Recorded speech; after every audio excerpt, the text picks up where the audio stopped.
दशकों तक जीएम अनाज खाने के बाद अमेरिकी लोगों को पता चला कि जीएम फूड के लिए जिन कीटनाशकों का इस्तेमाल होता है वो खतरनाक है।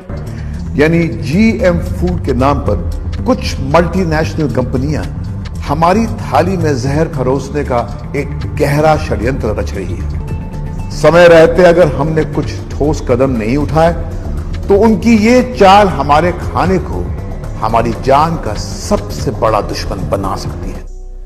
इसको सख्त विरोध करना चाहिए। इस सब की शुरुआत होती है 1955 से, जब अमेरिका और वियतनाम के बीच एक वॉर हुई थी जिसे वियतनाम वॉर के नाम से जाना जाता है।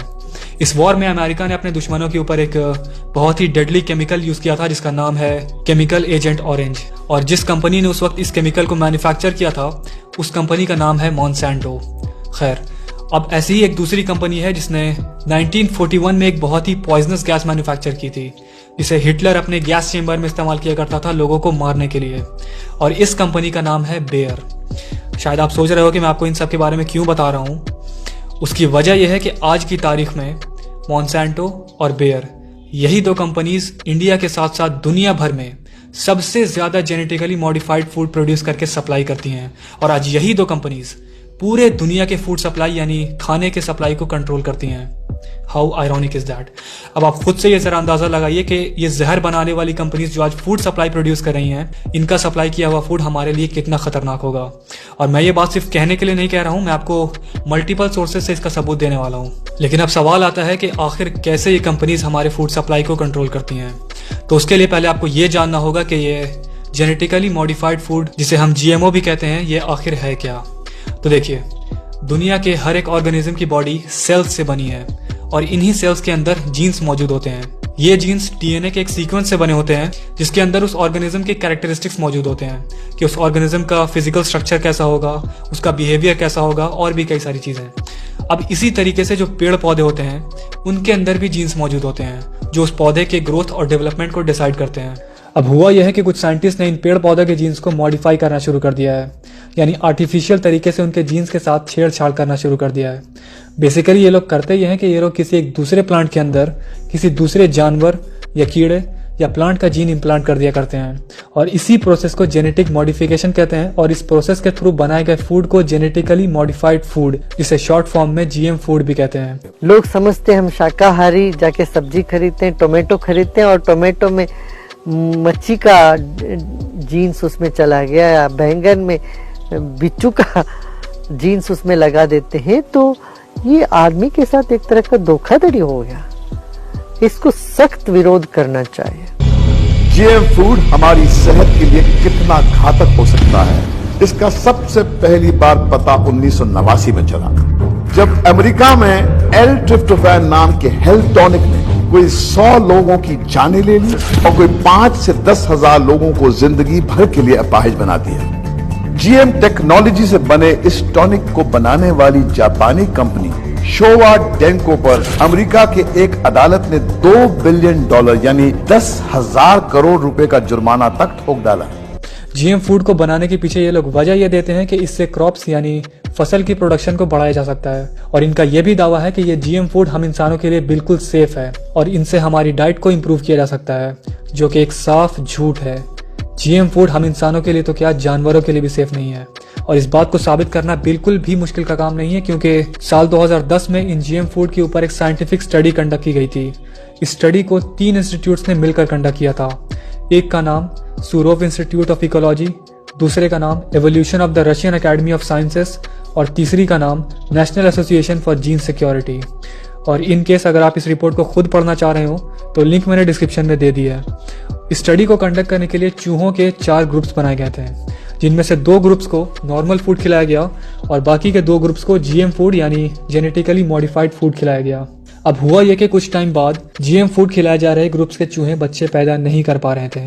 वो बाकी ग्रुप्स के चूहों के मुकाबले बहुत कम बच्चे पैदा कर पा रहे थे। अगर साफ शब्दों में कहा जाए तो वो चूहे स्टेरिलाइज होते जा रहे थे।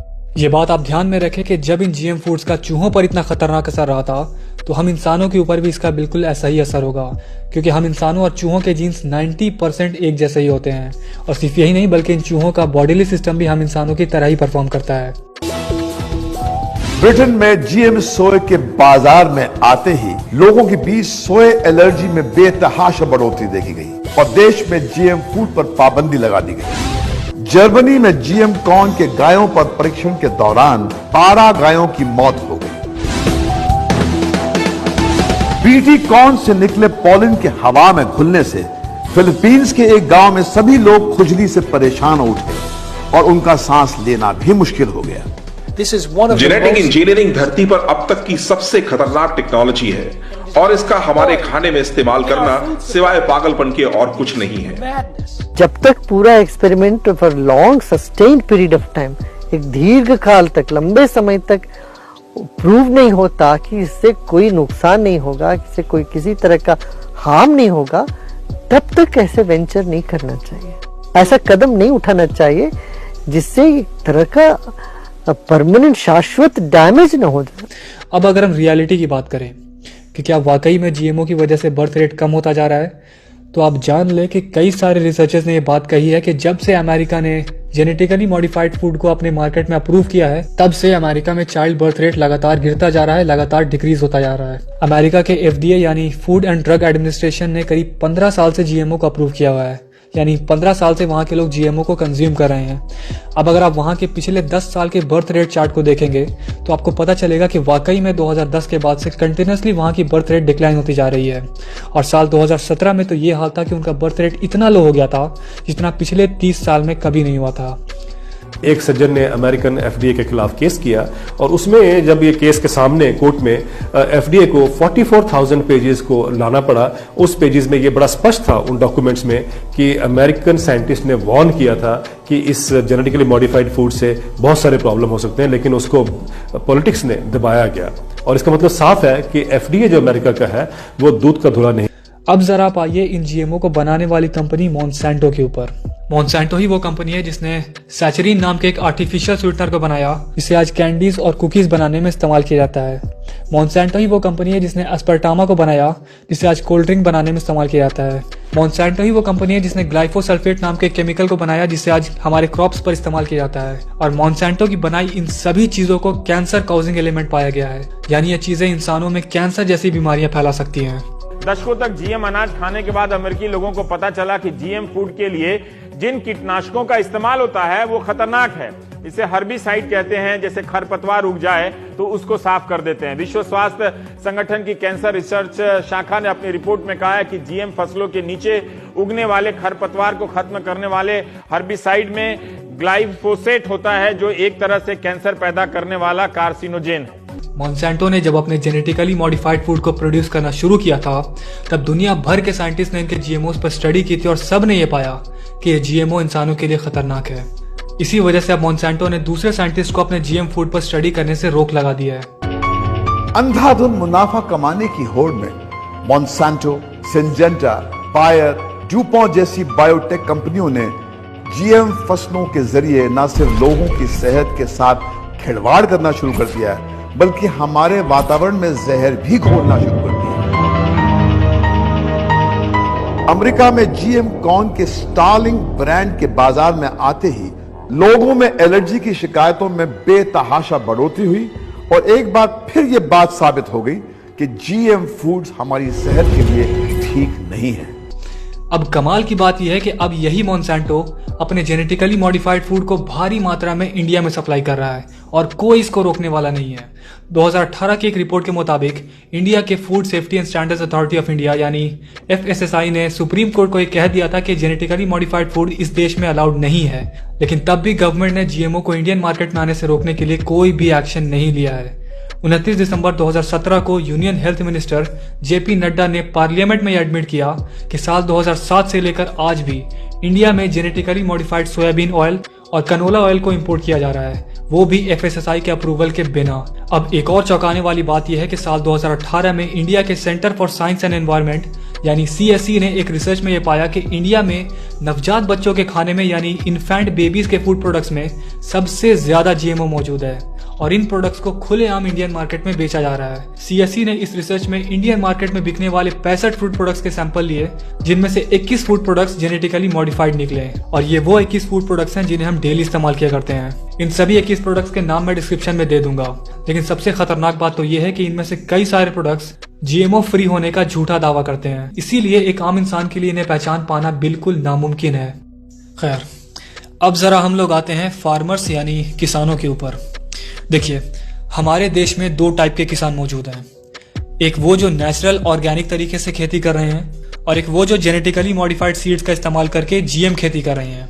अब आप जान लीजिए कि जो किसान GM खेती कर रहे हैं वो लोग जाने अनजाने में हमारे एनवायरनमेंट को कितना ज्यादा नुकसान पहुंचा रहे हैं। आप जानना चाहते हैं पर्यावरण के ऊपर क्या क्या असर होगा। एक तो जिन प्राणियों को हम ये मानते हैं कि ये बेनिफिशियल ऑर्गेनिज्म से हमको हानि नहीं पहुंचाते हैं, हमारे खेती को या मनुष्यों को इनकी जरूरत है, जैसे मधुमक्खी है और पॉलिनेटर्स भी होते हैं, इनके ऊपर जो असर है हमारे पास साइंटिफिक एविडेंस है जो दिखाता है जेनेटिकली मॉडिफाइड ऑर्गेनिज्म से बेनिफिशियल और अनइंटेंडेड ऑर्गेनिजम्स के ऊपर असर होता है। जिन कीड़ों को आप डिस्ट्रॉय करने के लिए निकले हैं GM का तकनीक लेके और जिन खरपतवार को नाश करने के लिए निकले हैं हेर्बिसाइड टॉलरेंट जेनेटिक मॉडिफिकेशन को लेके, हम आज जानते हैं कि वो सुपर वीड्स बन जाते हैं, सुपर पेस्ट बन जाते हैं, उनमें सहने की शक्ति और बढ़ जाती है और उसके बाद आपके मामूली तरीकों से वो कंट्रोल नहीं कर पाएंगे। जमीन के ऊपर, जमीन के माइक्रोबियल एक्टिविटी के ऊपर असर होगा, ये हमारे पास वैज्ञानिक तथ्य है। तो ये एविडेंस है कि जेनेटिकली मॉडिफाइड ऑर्गेनिजम्स उगाने से पर्यावरण के ऊपर असर होता है। अमेरिका के तीसरे प्रेसिडेंट थॉमस जेफरसन ने एक बहुत ही कमाल की बात कही थी। उन्होंने कहा था कि अगर लोग अपने गवर्नमेंट को यह डिसाइड करने का हक दे दें कि वो कौन सा खाना खाएंगे, तो बहुत जल्द उन लोगों का शरीर बिल्कुल उतनी ही तकलीफ में होगा जितनी तकलीफ में गुलाम की रूह होती है। और आज आप देख सकते हैं कि हमारी गवर्नमेंट ही GMO फूड को हमारे खाने के लिए अप्रूव करती है। ये फैसला उन्हीं के हाथ में है कि हम कौन सा GMO फूड खाएंगे और कौन सा नहीं।